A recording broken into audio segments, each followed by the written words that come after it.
चलिए अब लेक्स करते हैं। लेक्स करने का मेरा तरीका ध्यान से सुनिए, ये बहुत बोरिंग है, इंटरेस्टिंग बनाने का तरीका ध्यान से देखिए। 5 तरह के लेक्स होते हैं, कितने? 4 या 5 तरह के, 5 4 5 तरह के। पहले होते हैं जो ग्लेशियर, मतलब जब ग्लेशियर का पानी ठंडा होता है, गर्म होता है ना, तो ये देखो वुलर लेक, डल लेक जो कि बहुत फेमस है ना अपने कश्मीर में, डल झील। कहाँ गया कहाँ गया, हाँ ये रहा। तो डल लेक है ना, ये सब लेक्स का नाम सुने होंगे आपने। अब हम बताते हैं कि ग्लेशियर वाला है डल लेक, शिकारा होता है उसमें, बोट का नाम शिकारा होता है, ठीक है। अब श्रीनगर, नैनीताल, ये सारे के सारे लेक्स हैं। अब इसमें देखो डल लेक, भीमताल, नैनीताल, लोकटक यहाँ पे है आसाम में, ठीक है।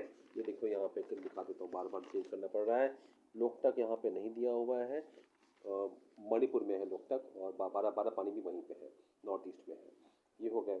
अब एक होता है लेक जो कि वोल्केनो से बनता है, वोल्केनो, वोल्केनो कुछ आया था उससे बना हुआ है, या फिर भूकंप से आता है, अर्थक्वेक से। तो Wular lake, Wular lake is result of tectonic activity. Wular lake सिर्फ एक ही लेक है जो टेक्टोनिक प्लेट से बना हुआ है, ठीक है। तो वूलर लेक हो गया। अब आप बोलेंगे रिवर्स जो इंसान ने बनाया है, तो इंसान ने बहुत कुछ बनाया, तो उसमें गोविंद सागर डैम बन गया है।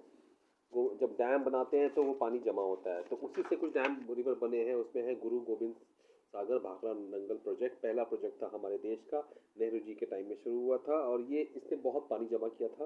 उस पानी से जमा हुआ लेक है, वो है hydro electricity, HYD, hydro electricity. Hydro electricity बनने के लिए गुरु गोविंद सागर डैम बना हुआ था। 2 हो गए, ठीक है।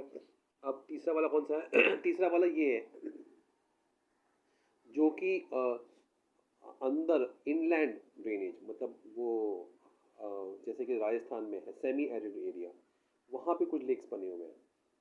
अब उसमें है सबसे इम्पोर्टेंट है सांबर लेक, जो बारिश के पानी से सीजनल है, और ये नमक का पानी है, नमक नमक नमक नमक। तो it is water is for use for producing नमक, नमक मिलता है राजस्थान में, उनको समुद्र के पास नहीं आना पड़ता। सांबर लेक हो गया, ओके। अब एक और तरह का लेक होता है जो स्प्लिट्स एंड बार से बनता है, मतलब ये किनारे स्प्लिट हो गया, और ये चिल्खा लेक है। ये देखो कैसे बना हुआ है, ये देखो, देखो ध्यान से, अगर ये कैमरा में आ जाए तो, हाँ आ तो रहा है। ये इस तरह से बना हुआ है चिल्खा। ये है कोलेरू, और ये है पुलिकत। 3 लेक के नाम दिए हुए हैं, यहाँ फिर से दिखा देता हूँ, यहाँ पे भी नाम दिए हुए हैं। ये स्प्लिट एंड बार वाले हैं, स्प्लिट एंड बार से चिल्खा, पुलकत, पुलिकत और कोलेरू। अब मेंडर बताया था ना पिछली वाली वीडियो में, मेंडर वो कट ऑफ हो जाता है, ऑक्सबो बन जाता है, वो वो वो एक अलग रिवर है, लेकिन उसके नाम नहीं दिए हुए यहाँ पे।